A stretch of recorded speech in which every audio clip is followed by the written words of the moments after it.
and I'll never back down. In the middle of the ring is where I lay the smack down. Against all odds, I will always prevail. So when you step to me, it's like hell in a cell. Greetings and salutations, this is Christopher Daniels. I'm talking to my main man Delzinski right now. Any video game show, any video game channel, any YouTube channel called Vintage Shizzle is indeed hashtag Daniels approved. Yo, alright guys, Delzinski here, and it's another We Talk. This time, it's on a Sunday because me and my partner in crime, yes, Smack Talks, how are you doing? I'm doing well, man. Excellent. How are you? I'm very good, thank you. I'm very good. And obviously, we talk moving from Saturday to Sunday because we needed to incorporate the Beast in the East. So that was a pretty big deal this weekend. What did your initial thoughts of the Beast in the East?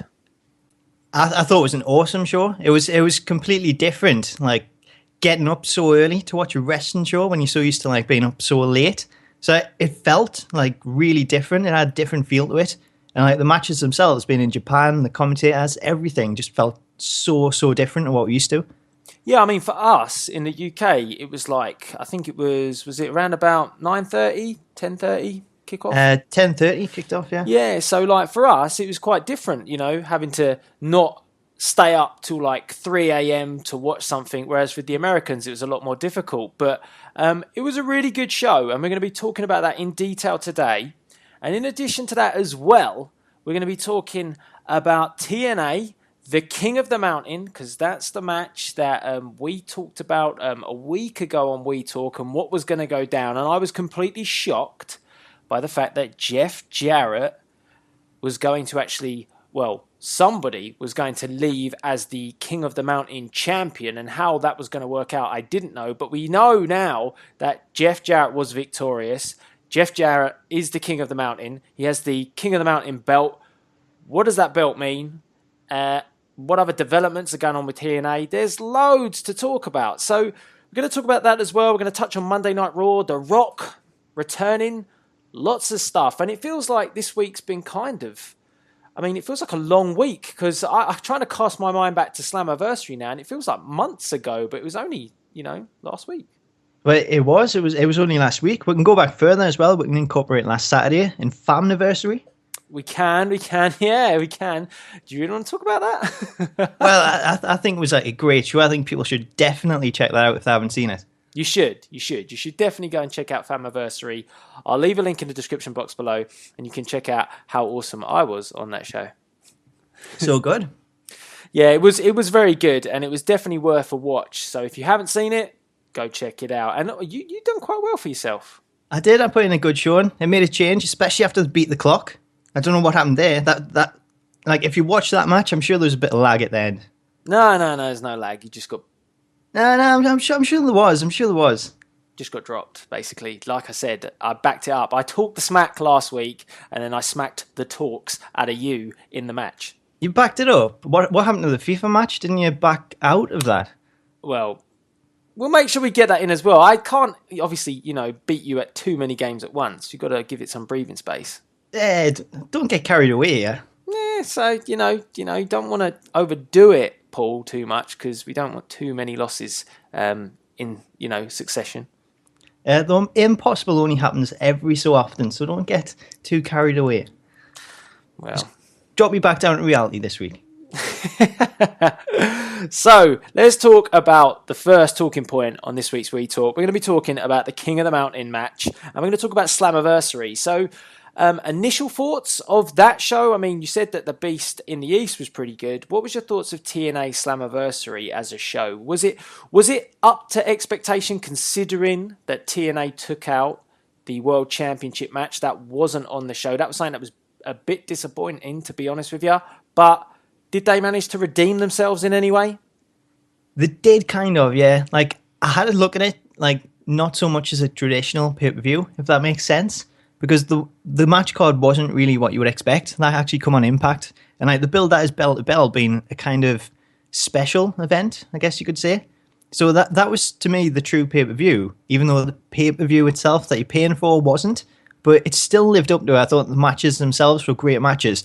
And regardless of the fact that we didn't have titles on the line, it didn't really take away from it because the wrestling was so good. And then obviously followed that up this week on Impact by putting together a great show where the titles were on the line. Yeah, I tweeted Josh Matthews earlier in the week about that. So I said, did you not feel that match with Ethan Carter should have been on the Slammiversary card? And he just said, what kind of the obvious, the taping schedules just didn't allow it to happen, which is fair enough. I still find it disappointing, but overall, I thought the show had some great wrestling. I thought some of the matches they had on the card were good. It was solid. I even enjoyed the Robbie E versus, apparently now he's called The Man. The Man? Jesse Goddard. Yeah, I mean, The Man, I'm not sure about that, but... I don't know if he's the man. Ethan Carter seems to be the man at the moment. I know. I kind of preferred... I don't know. I maybe even preferred Mr. Pectacular to blimmin' The Man. Oh, I don't know about that. I don't know if I'd go that far. I don't know. It just doesn't sound right. But anyway, that was a decent match. I thought the feud that they had is built quite well. The X Division match for me was a real good start to the show with Tigre Uno, the X Division champion, going up, I think it was against, because see, I've got to cast my mind back now, Zema Ion, and the other one was Manic. So Zema Ion? Don't you mean DJZ? Well, I'm going old school this week. So old school? Yeah. DJZ. And I thought it was a really good start to the match, to be honest. I thought it was thoroughly entertaining, high-flying, great action, and loving that Tigre Uno's got that kind of classic old style of the X Division. I'm loving the fact that they're utilising him now to be the X Division champ. Yeah, he's so good. And like that match itself, it was the perfect way to start the pay-per-view. Because like you know what I expect from the X Division. It's always like fast-paced action. And it gets it all off to a great start on the show. It's exactly what you want. And I thought the match itself was a great match. Yeah, expectation-wise, that's what the X Division should be about week in, week out. They should be having those sort of matches. And that will get that credibility back on that title. I say that a lot with that title, but I'm hoping that they keep going with this. And Tigre Uno's a good guy to use. And, we're kind of talking a little bit about the amount of stars we could have in the X Division as well. When you think about it, there's a lot if there is going to be this apparent GFW TNA sort of merger, like crossover of talent. And it may have been confirmed with the fact that Jeff Jarrett was indeed crowned the king of the mountain. Yeah, and he's like followed that up as well on Impact, where he had the interview backstage, and he'd actually confirmed at that point that there is an alliance between TNA and JFW. So something's going on. We're going to be saying something between both companies, but we just don't know what, because we don't know what JFW is yet. Oh, we really don't. Oh, we thought it was going to be a show, a brand of its own, but if they're going to be working more with TNA, then it's hard to understand how it's going to play out, whether or not you're just going to have GFW guys rock up on shows and then TNA guys go to GFW shows because they're like more live events than TV tapings. I don't know. We also found out as well, coming out of that match, that Bobby Roode is going to be fighting for the GFW world title, which I haven't seen any images of yet. Is that going to be the King of the Mountain belt? I don't know. So again, mystery, but lots of rumours and lots of hard things to get our head around. Like, for example, Magnus has left. James Storm has left. But then, have they really left? Because actually they're going to wrestle for GFW. I don't know. It's all smoke and mirrors. Well, that's the thing. Like, because we now know there's an alliance between the two, and we've got Jarrett showing up on Impact, then there's been so many actual like departures in TNA over the last couple of weeks, especially with them doing tapings for the next so many months. Then it makes you question whether these are actual people that's departing, or if they've got a new contract signed, but whether it's with TNA or if it's with JFW, or if it really makes a difference if they're both going to be on the same show regardless. Yeah, so you just can't really work it out at the moment. You can't say that's confirmed, that's not. One thing that's definitely confirmed is that GFW have not bought TNA. So let's just squash that rumour straight off the offset. Well, they could do. We don't know. We don't know what's going on backstage, but it's highly unlikely. Highly unlikely. So, I mean, what did you actually think of the King of the Mountain match itself? I don't really think the concept's that hard to understand, to be honest. I know some people were like, can't get my head around this match, but, the penalty box thing makes sense to me. And I have to give props. Josh Matthews' commentary with Mike Tenay felt really good on this pay-per-view. And the Pope made a few mistakes, I'm not going to lie. Called like people the wrong names. Even called Josh Matthews, I think called him Matt at one point. So, I mean, there were some kind of silly, sloppy mistakes from the Pope. But I liked the three of them commentating together. The Pope adds a little bit of a different dimension to it. But Mike Tenay being back, and I really haven't been keen on Mike Tenay over the years in TNA. I felt that him with Josh Matthews worked really well. It felt like WCW where Mike Tenay is just there to tell you the facts and not call the whole show like he did with Taz. So what did you think of the commentary team and obviously that match itself, the King of the Mountain match? Well, in regards to the commentary team, you asked us that question when Taz left. You said, who would I bring in? And I actually said Mike Tenay at that point. I thought like he could be someone that comes in. And he's actually done really well with Josh Matthews. I think they work really well together. I'm not too sure on the Pope. I think he's done okay. But he does make a lot of mistakes. I'm sure even like he referred to a certain move, looking like a move that was used by Elijah Burke. And then Josh Matthews had to like question who that was. So like he does make mistakes, but I think in terms of the weekly commentary team with him and Matthews, I think that's actually going pretty well. He's like surprised us because I didn't think he'd be as good as he is. And then in regards to the King of the Mountain match, I don't know if I'm sold on the match type. I still think climbing the ladder and placing the belt is, I don't know, it feels a bit weak. The ending didn't look great as opposed to when you've got two people battling to pull down something, where watching like two people trying to put it up, it doesn't really have the same effect. But I like the penalty box and that other aspect of it.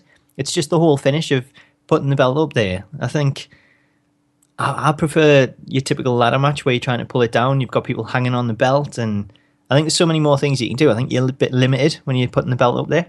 Yeah, maybe it should have been that. Maybe that concept should have been the fact that you go in the penalty box, but then you have to get the belt down. But I think I'd prefer that. Guess they were trying to think outside the box. That is terrible. That was really good. You deserve to be in the penalty box for that. But I mean, overall, I thought the match was really good. Karen Jarrett's outfit was a bit like, whoa.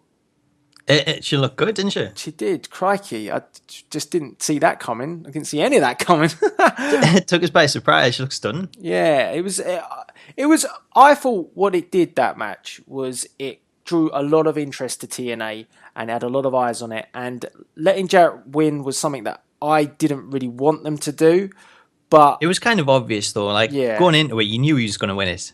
And I think it's now been confirmed that Jarrett's going to be in the TNA Hall of Fame, so it's leading to things, and you've got to think that at some point Jarrett's going to use this to his advantage to boost GFW and possibly have GFW, go into war with TNA, or the talent crossing over and Jeff Jarrett heads that up. So I know that Jarrett's going to be involved with them in the coming weeks. There's a lot more to come from then. You've obviously confirmed as well the fact that he's now talking about it openly, so it's interesting for TNA. It's a really interesting time, and it's an interesting time for wrestling as far as Destination America goes.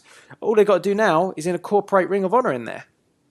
Yeah, well, I thought Ring of Honor was supposed to be the lead-in, but when I was watching Impact this week, like all the graphics and things said it was coming up after Impact. So I don't know if that was like a show that airs afterwards, like a replay. I think they do. I think they jump the replay after as well, or something like that. So that's pretty good, because like in terms of Ring of Honor, if you're airing before it, then after it as well. It's good to bring people into that product, so hopefully it does well for Ring of Honor. Yeah, totally. So, guys, let us know what you thought of Global Force Wrestling and TNA potentially merging and working together, and what did you think of Slammiversary? I thought it was a solid wrestling show, and there were elements, like I say, disappointed that the world title match wasn't in there, but we expected that with the recordings, and obviously they had the bell-to-bell Impact as well, which had the 30-minute Iron Man match between the Wolves and the Dirty Heels, and they had EC3. That's going to be obviously aired, I think, tonight here in the UK on Challenge. Is that right? Yeah, we'll do. So I think, we won't give away potentially too much. I'm sure you've already seen results. I always see them before Challenge releases it, but looked like a really good night, really good show. The Iron Man match is something that you guys definitely got to watch. It was a good match. There was like quite a few good matches on that card. And like obviously the EC3 match against Kurt Angle, that's main event and it's for good reason. Yeah, totally. That's a big match. That could change the shape of TNA, depending on the way that goes. So I didn't realize EC3 was actually undefeated for so long. It's like 600 and odd days. yeah, I mean, he's undefeated and he's toppled like huge names, like, knocking off Sting. I think he's already, I don't know, I think he's already beaten Angle. I think he might have. Like, as someone that's been watching this, like, pretty much since he come in, how have you felt watching him go for so long undefeated? Because usually it gets to the point where it gets stale and you're like, oh, well, I know he's going to win, so it kind of loses interest. But with EC3, a lot of people are really behind him, and it doesn't seem as though that's been the case. Has it just been good booking the way that he's had, like, help getting victories in matches and things? Yeah, well, he's kind of ducked in and out of a lot of things, hasn't he? So, like, when he first came in, obviously he was just, like, Dixie Carter's boy, and he was sort of more of the sidekick to like Magnus. He wasn't really too involved, and as he went along, then he started picking up those big feuds with Sting. He's already had a feud with Angle, and as he's moved forward, what's been nice is he's been able to duck in and out of other feuds where you would know he's going to win. It's not always a case of that, he's got to cheat and he will win then. Like, for example, with Rockstar Spud, when he came over here, it was really fresh and entertaining to see their feud progress over time from them being best friends to them being, at each other's throats.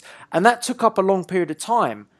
And then I think that's the way that they've done it, is they've done it really smartly with the segment. So you had the period of time with Sting, then Angle, then came out from fighting legends to face someone like Spud because obviously the relationship broke down. Then he moved in and then he aligned himself with Tyrus, Brodus Clay. So they've managed to mix up, and then he's relabeled himself as like the hardcore icon.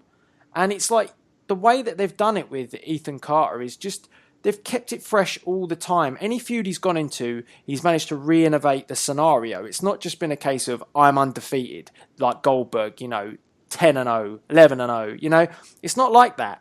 Every time it's been about him developing his persona a little bit more until the point where he's got to the top of the company. And, he's got that shot and he's got it against Angle. And if he gets the job done, it will be a fantastic achievement for him. And looks good. I've been thoroughly entertained with Ethan Carter. I think WWE missed a trick on him. They've really dropped the ball in regards to EC3. I think he's someone that's come on so much as well in TNA, because he's one of the people where, yes, they've got the potential, but until you give them that spotlight and give them the chance, then they're not actually going to take it. And I think TNA giving him that chance, he's took the ball and he's totally run with it. Like, he's come off so well, he's improved so much, and he looks to be like pretty much the full package at this point. So it's going to be an interesting future to see where he goes from here. Yeah, I mean, he's the sort of guy as well that when he talks, you kind of listen to him, and he's got, you kind of can't help but like him to a degree. Like, the crowd chants at him like, "You can't wrestle," and he's like, "Yes, I can." And then they're like, "You can't wrestle," and he's like, "I'm very good." And it's like the way he interacts with the crowd is like spot on, and there's a fine line to do that. Like, you just have some guys that just don't get that crowd reaction, and he's had it from the start, because obviously no one likes Dixie Carter, so they always jumped on the bandwagon to hate him for that. But he's developed his own relationship with the fans. And when you say TNA don't have great fans, that's someone who they can definitely interact with. Totally. I think this one thing that I had been saying was Roman Reigns. Like, he didn't have that. He's the opposite. So when the fans were chanting, he was someone that didn't really interact with them. Yeah. Whereas Carter's completely opposite. And it just helps him get over the crowd so much. And I think when you watch this week's episode of Impact in that title match, then you see how much the crowd are into that match. And there's a lot of chants for and against Carter. So it just shows how well he is, both as a face and a heel, in terms of the people that like him and dislike him. So it's something that's really interesting to watch, and it adds a lot to the match. Exactly. And when you put in a position against someone like Kurt Angle as well, I mean, it doesn't get much bigger than that. It doesn't. It's like the dream match for someone in TNA, because Angle is one of the legends of the industry. So getting the chance to actually go up against him and for a world title as well, now it's a huge honor. Exactly. So let's know by the comment section below what you think of EC3's run. And, do you think WWE potentially dropped the ball with him? I think they did. And I think Paul agrees on that as well. Yeah, I totally agree. Cool. So that's kind of our TNA GFW section pretty much coming to a close, and we're going to move into WWE. And a few interesting things. The Rock returned at a house show. That's pretty cool. I mean, you wouldn't expect that from the Great One to just rock up. I think it was in Boston, and he interrupted Bo Dallas, hit him with a rock bottom, people's elbow, his mobile phone came flying out his pocket, all of that sort of stuff. But it's still great to see that The Rock is willing to do these things for the WWE every now and again when he's about. And people complain when legends come back, but Rock doesn't have to do it. He does it because he loves the industry. He does. It's like crazy to think that like a couple of years ago when it was announced that he was coming back, and we're like, well, he's only doing it to promote his movie. Like, he doesn't care about the wrestling industry anymore. And it's like completely turned on his head, because it shows how much that he does like still appreciate like the fans and the industry itself, because he's willing to like turn up at all these shows where he's not actually scheduled for it, and live events. It's like he's heard like Brock Lesnar's doing a live event in Japan, and then The Rock was like, a live event? I can do a live event. I'll just show up out of nowhere. And it just, if you're at that show and you hear The Rock's music hit, and then The Rock comes out like that, you know then it's a special moment. Well, that's the thing, isn't it, as well? That's the whole factor that's been missing from the WWE for quite some time, is that sort of surprise element. And I think recently they've done a really good job of having these surprise elements, like the fact that they've let The Rock come back at a house show, Jericho wrestling at house shows, and obviously the Beast in the East. And it's like, them even going out to Japan. That's a surprise. This isn't like the normal WWE. It's also scripted and also obvious. This, they seem to be trying to appease the fans a lot more these days, and I really like that, because some might say that when you go to a house show normally, it's very predictable. You don't get a lot of surprises. Well, now you can think to yourself, anything can happen. Exactly, and like it's something that's been missing, because like they always seem to promote stuff now, because they know that they've got to try and sell like a network special or a weekly TV show. They always like seem to announce it ahead of time, because they think people will then tune in for it. Where if they don't announce it, people won't tune in because they'll not be expecting anything to happen. And it's something that is really missing, because if we think back to sort of the surprise returns that we used to have, it just added so much. And even I think it was WrestleMania 30 where we had Hogan, The Rock, and Austin, and none of them were actually announced for that. So like seeing them just rock up and come out and interact with each other, that itself was a special moment, and it was all because we didn't know that was going to happen. Yeah, and then you cast your minds back to something like Batista, where they heavily advertised it. It just took the whole, excitement out of it. It did, and it was something that, oh, well, like, we know this guy is going to be returning, so it just takes away one of them Royal Rumble spots as well, when that's something that everyone looks forward to seeing, who's going to be the surprise entrant. Yeah. So it's really good to see that The Rock came back, and as I say, he does it for the fans. He doesn't do it just because he wants, Does it for the people? Does it for the people. Exactly. So that was cool to see. And if we now move into sort of Raw, it didn't really do much for Bo Dallas though, did it, to be honest? Well, he is the person that just gets that treatment now. Anytime someone returns, it's Bo Dallas that gets that. Sting was the last guy, I think. Yeah, he's just getting his ass handed to him, whoever, by anybody. But I mean, moving into Raw, don't really have a lot to say about Raw, to be honest. I bar the amazing match between Cesaro and John Cena, because let's not devalue that in this comment, because that was superb. That match was like, we talk about Kevin Owens and John Cena being like match of the year. If that had a straight finish without Owens interfering, I could say that had potential to be match of the year. It was definitely a contender for it, wasn't it? It was like, when we've all said we want to see Cesaro get that push and get in the main event, but there's like so much talent on there at the minute, like it's really hard to see that happening. And this was like a glimpse of that, and what we could have seen for like the last couple of years, but they've never actually pushed him that far. And it's like, well, maybe now you'll see what we've been missing. Well, when you say, grabbing the brass ring and everything, did he not just do absolutely everything that was necessary to do that on that match? And even, I think, unless I'm going mad, they censored out, or they edited out him flipping off John Cena as well, didn't he? Well, I've actually seen that. He didn't actually like flip him off. Like, he did the like the THQ or the 2K version, yeah. Like the wrong fingers. But that was really funny to see that. So I seen it on the live version that aired. So that was really cool to see him do that. And there was so many other elements to that match, not just the moves that he was pulling off, but the counters and things.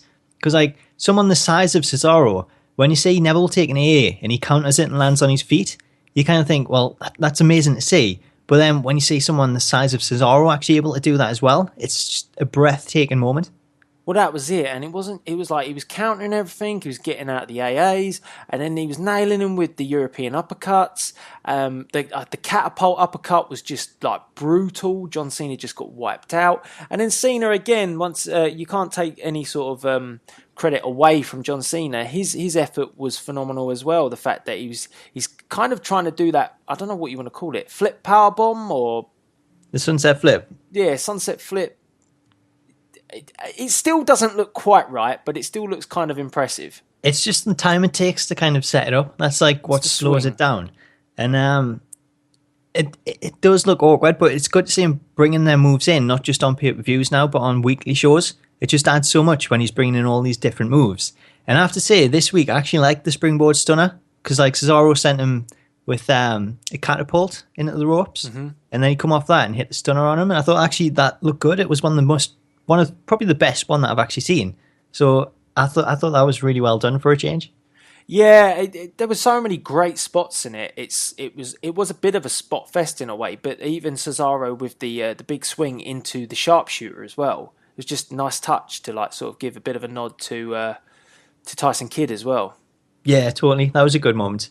And like one other thing that I liked aside from like the two wrestling in the ring was having Owens on commentary. Yeah, because like he would get involved with like the rest of the commentary team, and like I can't remember if it was Michael Cole or Byron Saxton, but they would question like Owens' actions, and then he would turn it around on them by saying, "Well, you know, you don't understand the mind games because you're a commentator, you're not a wrestler. JBL knows what I'm talking about," and it made sense, and it was cool to see him actually get up off like the chair, walk around, and just have a go at calling things in between the matches. So like it just showed how well like Owens is. It's getting reactions from people.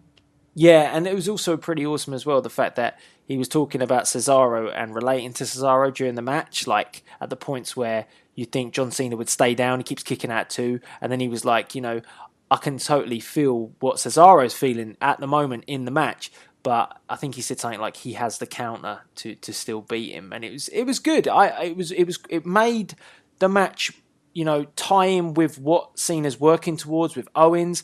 I was well disappointed, to be honest, that Owens did interfere, because I would have loved to have seen Cesaro pick up the belt, but I knew that wasn't going to happen.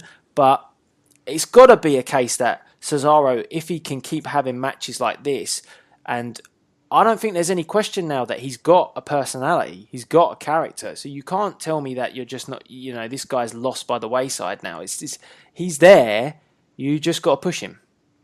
It is. It's just he's the full package. It's all there. It's just how do you execute it now, and it's whether or not they're willing to give him that chance. And I think one other thing it shows is there's so many people on the roster. We always talk about the new upcoming guys because it's something new and fresh. But when you actually give like other superstars a chance on the roster and give them time to wrestle a match, then they show how well they are, how good they are at putting on a great match, and it just makes you wonder why they haven't done that in the past. Yeah, and that I've never understood the whole thing with the brass ring and Cesaro. I thought he's really had that from day one, and he's just been missed for some reason. So the more they push Cesaro for me is the better it's going to be, and if he can get in that world title picture, that is what would be awesome. It would. I would love to see him in that situation, but because of the amount of people coming through, I still think it's going to be hard to get him into that position at the minute. I think it still might be a way off, but he's definitely on the right track, especially after Raw this week. What about an Owens and Cesaro feud? I would like that. I think that's like a good way to go after Cena, because it makes you wonder how long this could go on between Cena and Owens. And with Cena being out of the main event picture and the title scene for so long, it kind of makes you think in the back of your head, you know, he's going to be back in that at some point. Like, he can't be out for that long. It must have been like, I don't know, 8 months or so since he's had like a title match.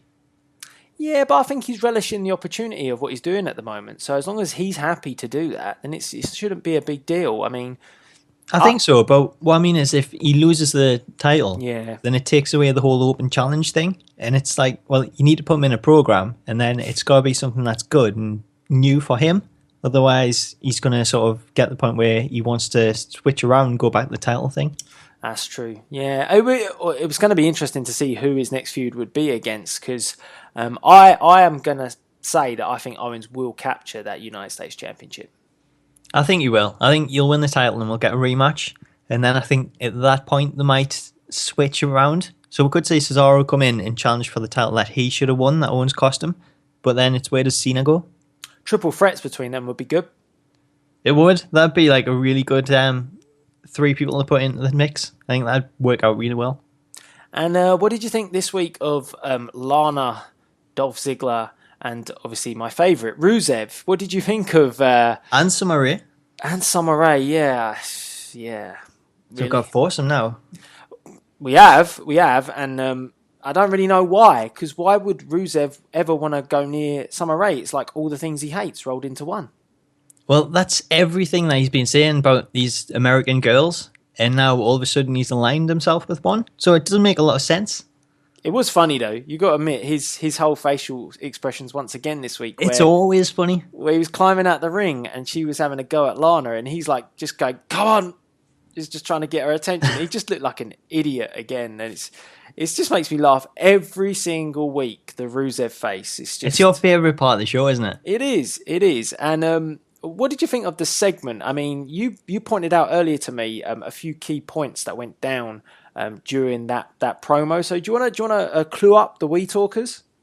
Well, that's the thing. I've been playing a lot of Batman this week, so like I've got my detective hat on, and two quotes I guess from that match. Well, from that promo was we've been keep talking about how Lana's going to drop the accent and if they're actually going to go down that route or not. Mm-hmm. And this week we actually got some sort of hints that might be the case, because when Lana was talking about Rusev telling her what to do and things, her quote was that Rusev told her how to talk. So that could explain why she's put on the Russian accent, because he's told her to talk that way. So she's now keeping it up because everyone thinks that she is Russian. And then the segment ended with Summer Rae slapping her, but before she done that, she actually called her a phony. So maybe someone knows that something's up and that's not a real accent. Yeah, if you read into what she was saying, then you could lead to the fact that at some point she's just going to either drop the accent because of the whole thing that it was Rusev forcing her to do it.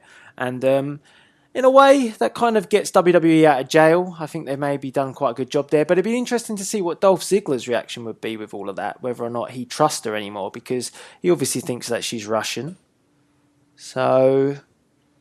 could that be the end of that, and then she can go on her own way, and she can be a diva and whatnot?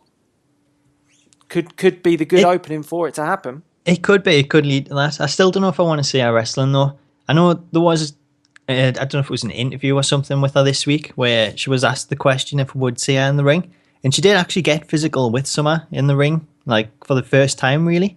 So she said that she would be open to it, but only if it was like the right opportunity. And I think that's probably a smart way to go about it. I don't want just to like suddenly become another diva and enter herself in the division. I would prefer to be like a sort of Stephanie McMahon thing, where if it needs to have a match, then it has a match. But I would still prefer to be a manager as opposed to an actual active wrestler. Yeah, I'd agree with that. The big breaking point here is going to be like, would you be interested in seeing Lana versus Summer Rae? And then I think what they could probably do is do like a mixed tag team match. That would probably work. Yeah, I think if they built up to that, I think it'd be something that would be interesting to see. So I'd be happy to see that. But if it was just like a straight up match between Summer and Lana, I don't know if I'd be interested in that, because it's going to take a while for her to actually get that ring work together. Yeah, and I don't really know how much ring work she's actually had, to be honest. So, well, I don't know if it's true or not, but I heard that originally she was training for it and she suffered an injury, and it was a case of they liked her so much that they then had her go down the manager route instead. So she stopped the training at that point. But I don't know if that was just like something that was rumoured or if it was actually legit. Well, if it I don't know. You just don't want it to be really disappointing if she does wrestle. That's the trouble, because that would ruin her completely. So they have to be careful with it, and they have to make sure that if she is going to step in the ring, that she's going to be able to do stuff. And when they do pair her up with someone, it's going to have to be someone that can sort of elevate her, and I don't think Summer Rae's the one to do that. Yeah, I don't know. I think Summer Rae is someone that's believable for her to beat, because of the way that Summer's been booked on TV. and she hasn't really had too much of the wrestling matches that you had in NXT, because she is a great wrestler. Like, I'm not taking that away from her, but on actual weekly TV on Raw and SmackDown, she's been more of a dancer and backstage segments. So it's like a lot of people haven't seen that wrestling side of her. So she is someone that's believable that Lana could potentially beat. Yeah, I don't know if I'm sold on it, but we'll see how it plays out. And so, I mean, the next sort of talking point of Raw, this is so ridiculous, because we've gone from Rusev face to Seth Rollins face, because Seth Rollins was so happy on Monday Night Raw. He was giving gifts galore. He was giving out Apple Watches, a trip to Hawaii for Kane, and a car for Joey Mercury. I think it's for both J&J, actually. But what was this segment? Right. He's got Kane a holiday as well. Yeah. I'm hoping he just likes it so much he retires there. Oh, he's never going to retire. Never, ever, ever. You just got to look at the Beast in the East to know that. But 17 years, he said he's been in WWE. I thought, 17 years? God, it feels like 40. I know. It was, in a way, it was good that he acknowledged it, and the crowd gave him respect for that. But what was this segment all about? I don't know. But, like, I was really looking forward to We Talk this week, because I thought, like, all this giving and things and, like, all this appreciation, I was waiting to see what you got us. I obviously... You got us something, yeah? Mm. Apple Watch? No. Holiday? No. New car? No. God. No wonder Weed's left. Oh, dear. That was a bit below the belt, wasn't it? Let's get back on track. Let's go back to Raw. But, should I really be getting you a gift? I've already beaten you and beat the clock. That was enough of a gift, I think. Consolation prize, it could have been. Yeah. That'd have been all right then. That's why that's my gift to you, not playing you at FIFA, because then obviously Oh, right, yeah. you give you another beating. So You sure the gift is not like letting us beat you so bad at FIFA? No, we couldn't do that. We could never be seen to be weak. We'll see. I don't know if you've been accused of making people look weak lately. Maybe we'll make yourself look weak. No chance. That's not happening. I will conquer. Delzinski not looking weak. Never looks weak. Doesn't look weak. Never looks weak at Famiversary. Still record breaker, Royal Rumble, all that. Breaking records left, right, and centre. Yeah, exactly. So it doesn't matter what record it is. I am a record breaker, unlike some. So for now, you beat the Cock Challenge could be beaten though, because we're going up against the Brodos next. Oh really? Oh, that would be good. Both Brodos, so be interesting. That will be really good. I look forward to seeing what Wenzel and Zerke can get up to. And yeah, you're going to get beaten again. Don't say that. I'll beat the both of them. Questionable. Hey, just look at Famiversary. Well, no one expected that. I don't know. What did you do? Did you pay them off or something? What? Don't be ridiculous. It was just all out skill. I was given the time for a change. Said go out there. Don't worry about the time. Just put on the match you want to put on the match. Show the people what you can do. And I did exactly that. You bought them gifts, didn't you? You did a Seth Rollins. You bought Rom and everyone at Famiversary a gift. Not happening. Yeah, that's what you did. You bought them gifts, and that's why you got where you got. Prove it. We'll have to look into this, week talkers. But, I mean, we've gone full circle because we've come back to gifts, and I'll ask you the question again. What was it all about? Well, it was just Rollins paying off the Authority, wasn't it? It's something that's gone on so long, and, well, we kind of knew it was going to happen again, and he needs them on his side to take out Lesnar, because as we've seen the other week, that's the only people that can actually take out the Beast. It is, but they shouldn't be the people that can take out the Beast, because it made the Beast look weak and terrible, to be honest. So it's not, for me, it's not going too well, this whole Authority versus Lesnar scenario. Like, they've already beaten him down. Then the Beast the Beast didn't do an awful lot, this week. So it's like, Well, he was off to Japan this week. Have you heard the story about this? Apparently, he did go to Japan on the basis that he just wanted to see his friend. Yeah, that was the whole reason. It was like, do you want us to work a live show? You want to work a live show? Really? How come? Well, I fancied going to Japan and I didn't want to pay for it, so I thought I'd do a tour. I think it's absolutely brilliant. It's great skills from Brock. Yeah, it's totally. It's like if he wants another holiday, he'll just say, "Oh, are you doing any live shows in this area? I'm free that date." That was brilliant. And I mean, we'll be talking about the Beast in the East, in the last 15 minutes of We Talk, but we're kind of moving on to it now because I can't tell you what the hell that segment was about with Rollins. All I will say is at the moment, the way that I look at it, and when we do talk about the Beast in the East, I still cannot see a way that Rollins can look strong at all in this match. He's going to get demolished and he's going to have everybody weigh in. But I also think that Lesnar will probably drop all of them in that match, and it'll either be a DQ or we're going to get some more involvement from somebody like a Triple H. I'm going to go on record and say Rollins is going to lose the title to Lesnar. No way.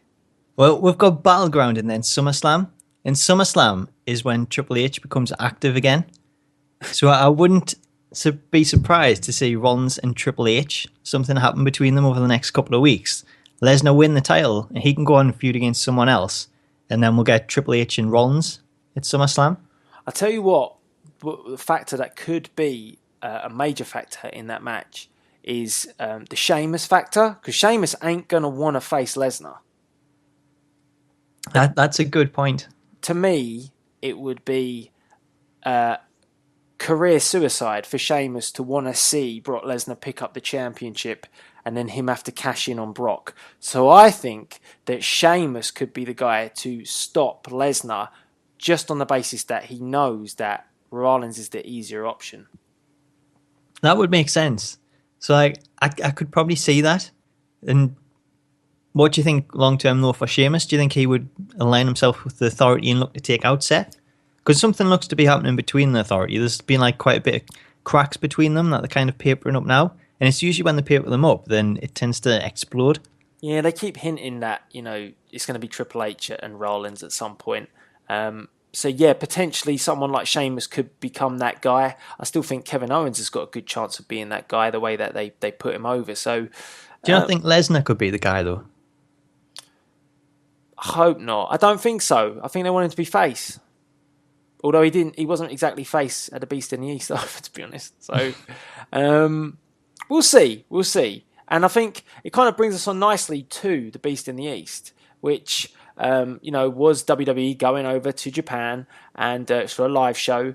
Obviously, Lesnar wanted to see his mate as well. That's a bonus. But it was a really good show. I thought it was really good. And I thought the match that stole the show was Jericho versus Neville, and I think we discussed this earlier as well. I thought that match was great. What was it? The springboard code breaker, Jericho. Yeah. Oh, do you want to know something really interesting about that match? What's that?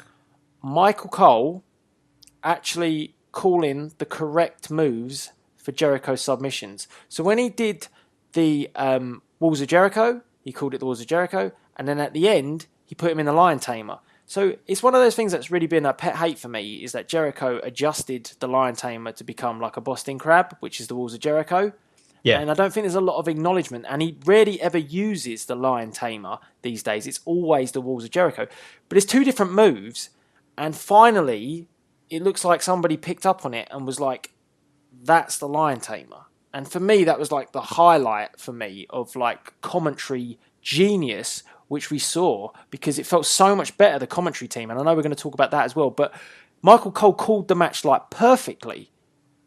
Well, do you think it could have been, though, the fact he didn't have Vince in his ear, like saying, "Oh, tell him he's got him in the Walls of Jericho"? It's like it gives him a chance to actually call the match and pick up on the actual moves themselves. But he did a great job at it. He was referencing history. He was talking about like Jericho's career in his past. He was talking about Neville's career from NXT, and it was like so refreshing. It's like we never hear this. We never hear Michael Cole do a credible job anymore. It's always joking around with JBL and trying to decipher what the hell Booker T's going on about. So it was brilliant. I was thinking to myself, if they let Cole do this most weeks, I'd probably enjoy the commentary.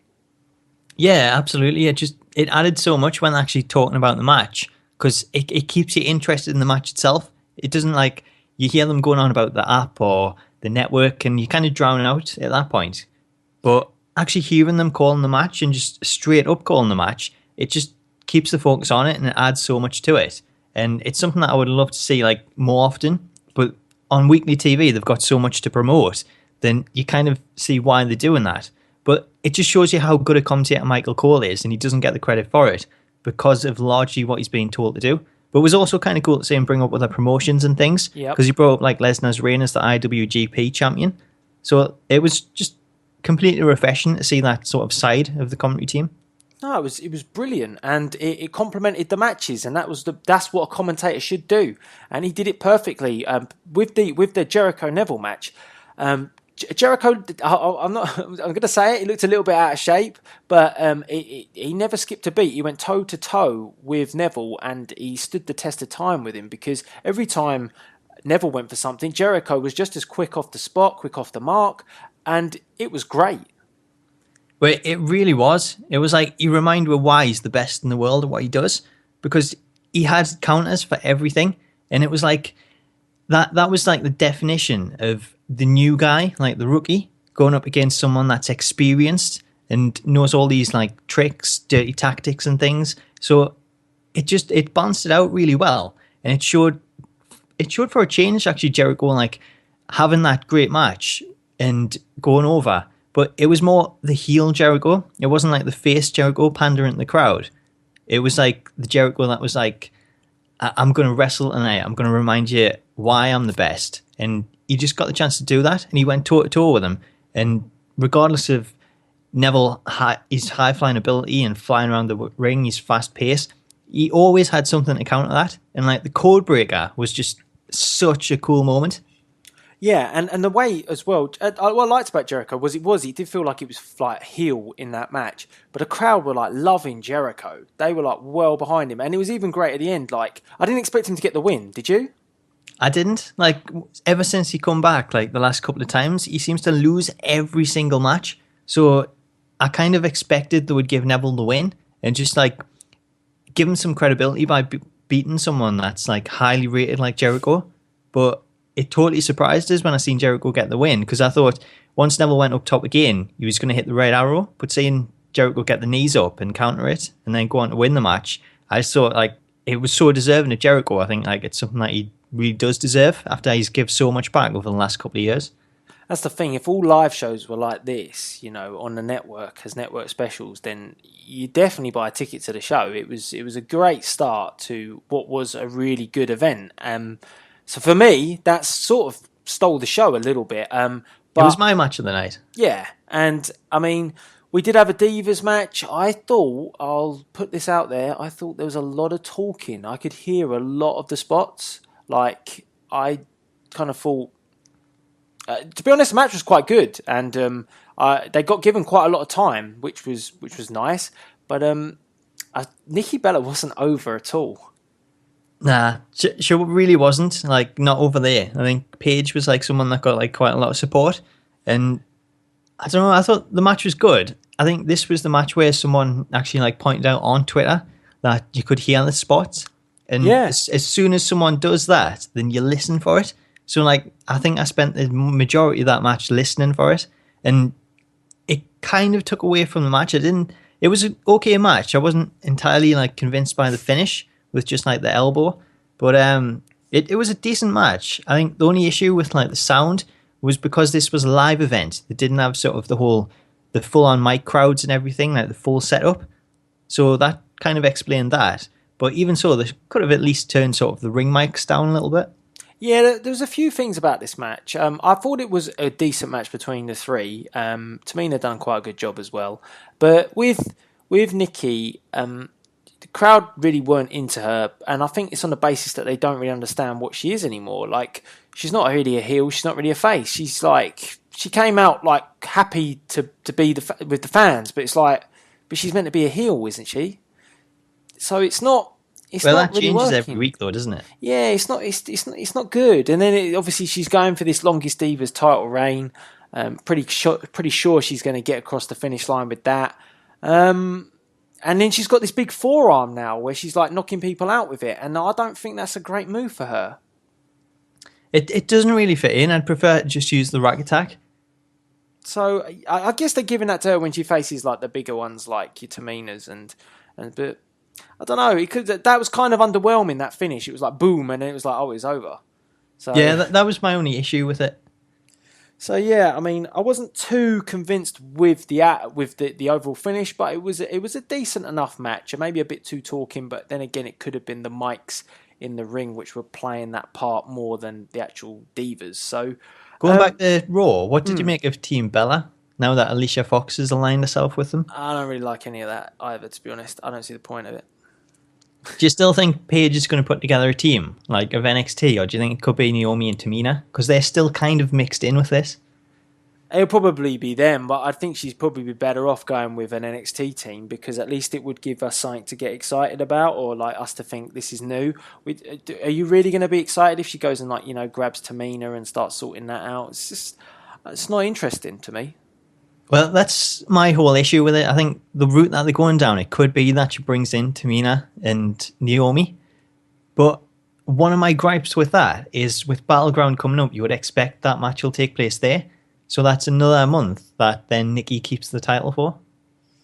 Well, I think we're pretty much sure that she's obviously going to break the record, and I don't know. As I say, I think it needs something to happen soon, because it is stale, and nobody's, no one's really even behind Nikki Bella at the moment, because they don't even know what she is. And then, doing this whole, Alicia Fox stuff, that just makes it even more confusing and pointless.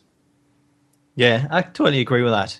One quote I read sort of the other day as well was the difference between Nikki's reign and AJ's reign is when AJ's reign ended, you weren't disappointed.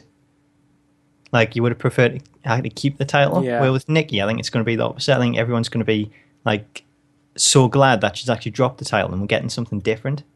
I think as well with her is when she's not trying so hard, she's quite good in the ring. It's when she's trying so hard, like she's tried to add a few moves to like her repertoire, like the flying kick, and that she doesn't pull that. She's like Cena in a way. She's trying what she can, but a lot of the moves don't look great. It's like full credit to her for trying it.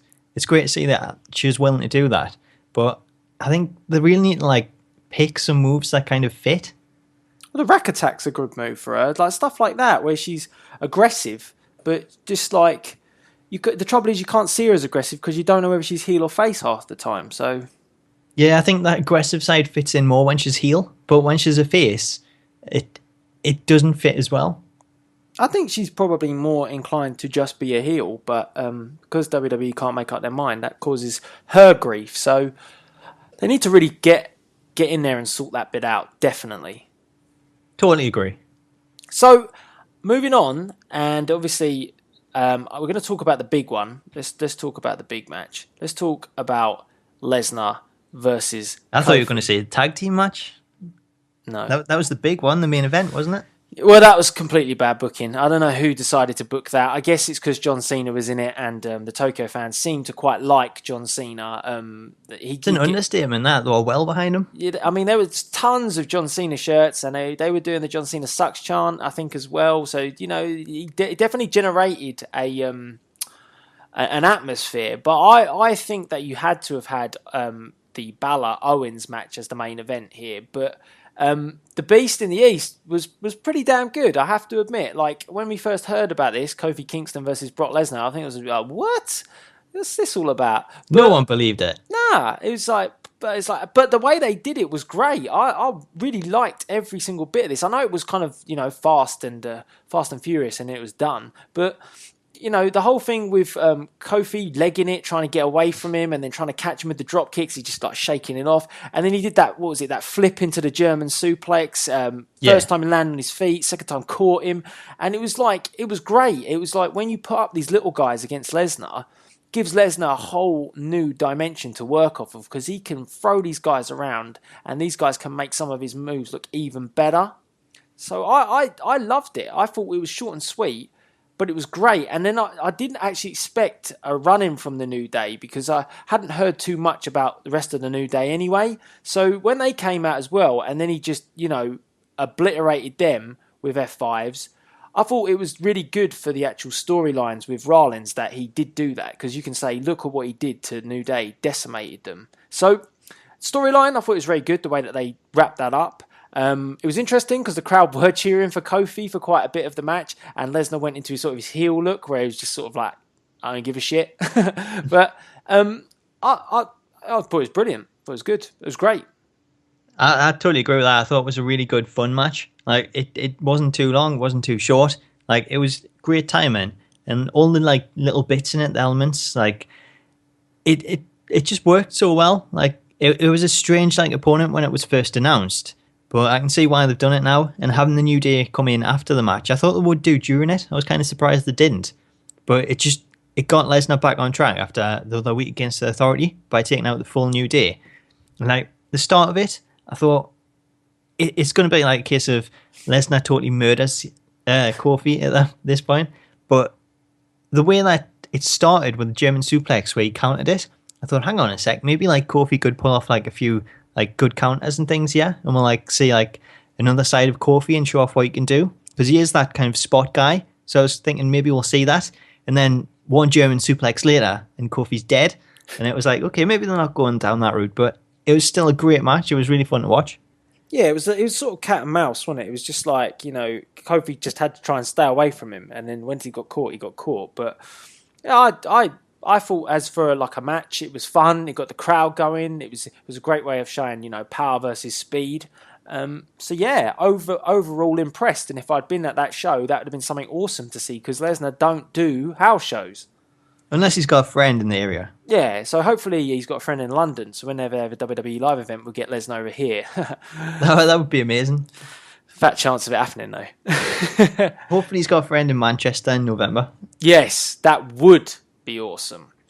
And then obviously the match for me that should have been the main event, and I can't get my head around this. Why wasn't Balor and Owens the main event? But it was brilliant. Balor's paint was like, whoa. I mean, and it was actually the way that they did all of this. They talked about New Japan. They talked about, his history, his legacy. It was all set up for Balor to be victorious, and it was just a great way to do it. Owens taking the flowers, launching them in the crowd, or launching them, down the ramp like didn't want them. All the streamers coming in the ring, him just saying, what the F is this all about? It was great. It was a great way to have heel versus face, and Balor with the demon. I just thought his whole look at that show was wicked. It was just like a really great match, and it was great that they brought up all the history and things. Mm-hmm. So it just, there was so much going for that as opposed to the other matches. It was like you've got like such a history for this guy, and he's come so far. This is like his crowning moment. It's like Daniel Bryan at WrestleMania. So this should really be the end of the show, the main event, and the match that sends the crowd home happy instead of a random tag team match.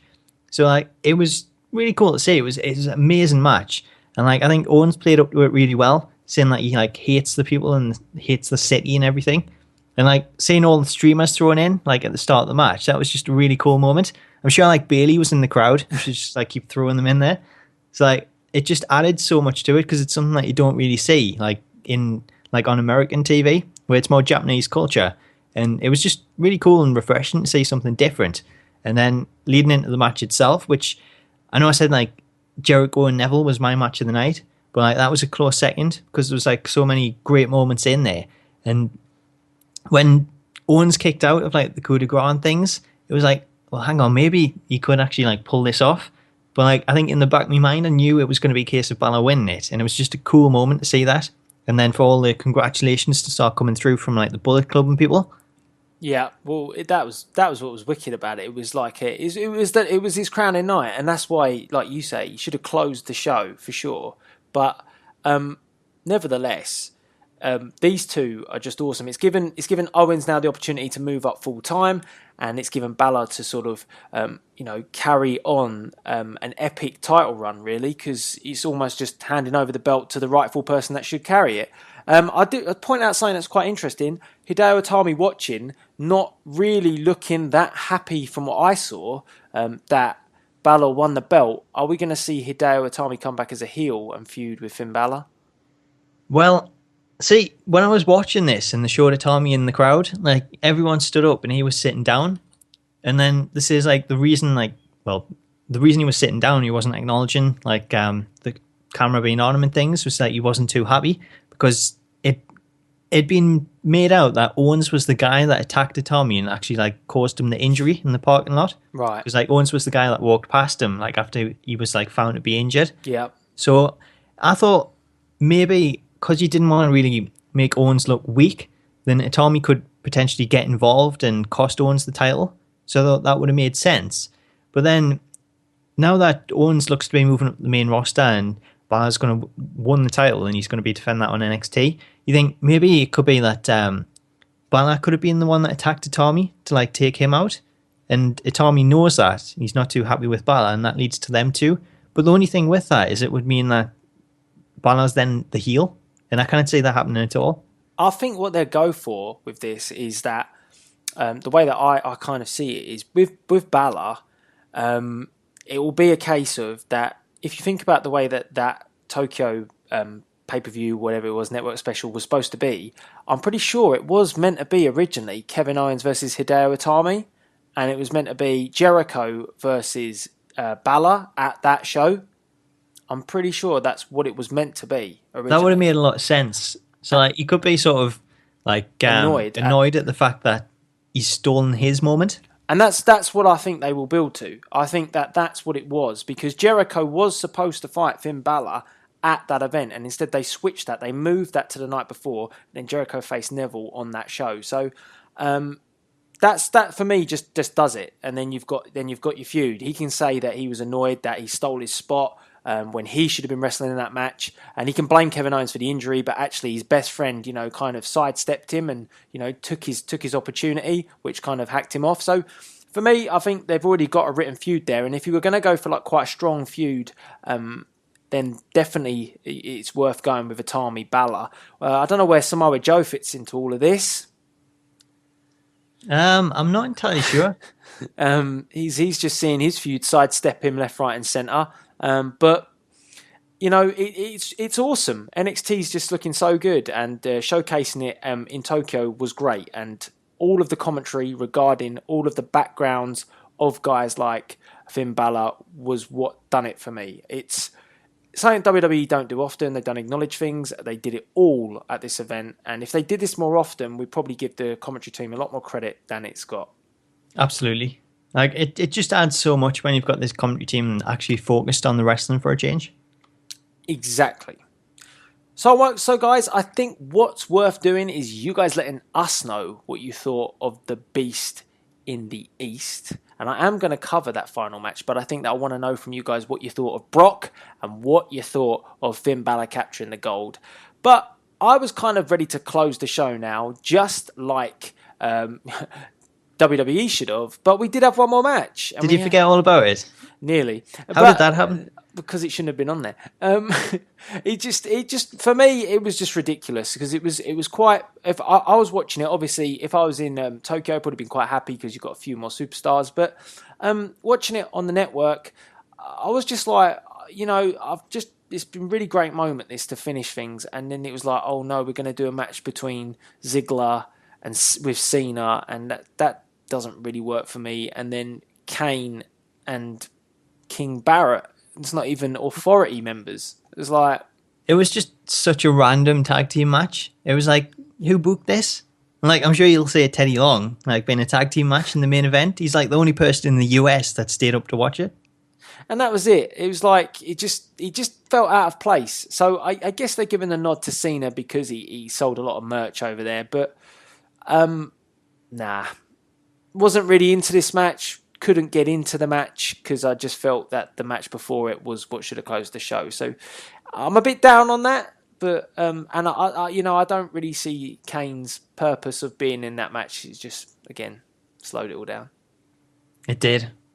Maybe after 17 years, it's time to think about retirement in Hawaii. Maybe it really is. He should go to Hawaii and really contemplate his future. That's for sure. Let's hope so. I think that kind of does bring us this time officially to the end. There's not a lot to say about that last match. That's the trouble. Well, that's the thing. It was so random. There was nothing to it. So you can't really dissect it or say where it's going, where it's come from, because it was just thrown together for that show.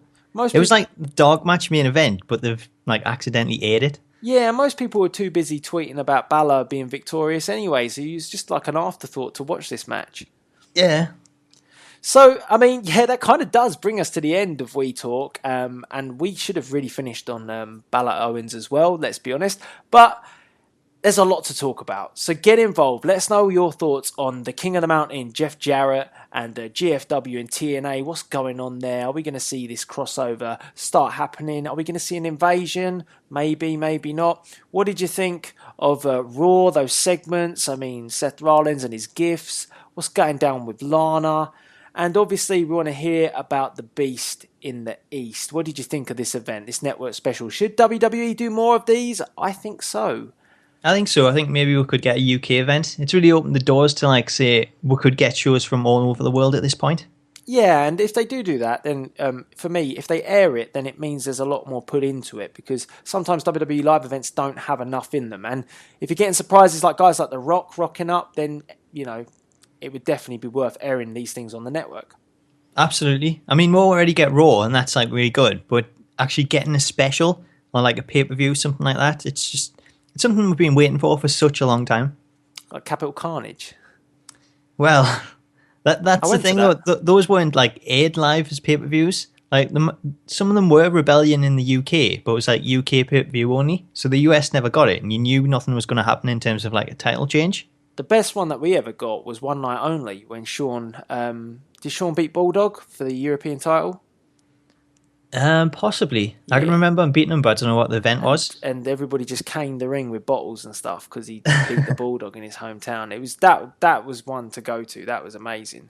So, yeah, I mean, hopefully they do, because we generate a good atmosphere over here. So I think they'd definitely be worth bringing it over. Absolutely. Let's hope so. And that kind of wraps up this week. Have you got any shameless plugs you want to promote? I would say check out the Smack Talks channel for some more mods in action.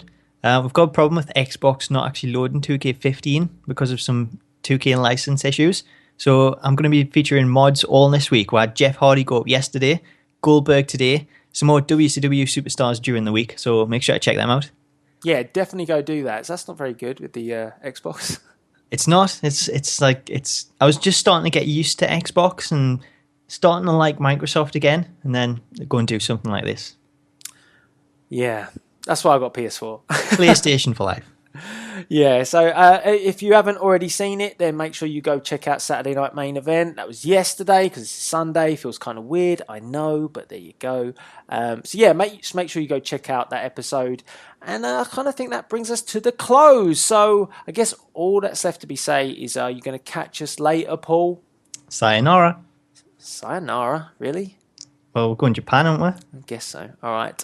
Yeah. Sayonara from We Talk. This is Delzinski. I'm going to still sign out still. Signing out.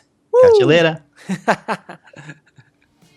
Hi, wrestling fans and gamers. Velvet Sky here, and I just want to say I've been hearing a rumor that Delzinski.com is the best place for video gaming and wrestling content.